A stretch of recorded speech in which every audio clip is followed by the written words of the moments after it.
ইতিহাসের আজকের দিনে 7 ফেব্রুয়ারি ছোট ছোট ঘটনাগুলি নিয়ে ইতিহাস হয়ে থাকে।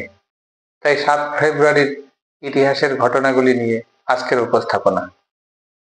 1812 খ্রিস্টাব্দের 7 ফেব্রুয়ারি অর্থাৎ আজকের দিনে চার্লস ডিকেন্স জন্মগ্রহণ করেন।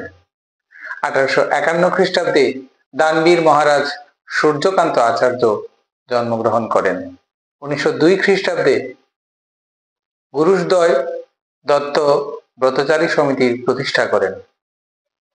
1856 খ্রিস্টাব্দে অযোধ্যার নবাব ইংরেজ বাহিনীর কাছে আত্মসমর্পণ করেন।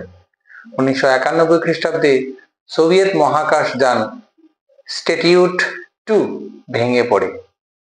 1992 খ্রিস্টাব্দে ট্রেড ইউনিয়ন নেতা রাধারমণ মিত্র প্রয়াত হন। 1974 খ্রিস্টাব্দে শিক্ষাবিদ অনিল কুমার গায়েন প্রয়াত হন। 1979 খ্রিস্টাব্দে বিশিষ্ট সাহিত্যিক কমল কুমার মজুমদার প্রয়াত হন। নমস্কার।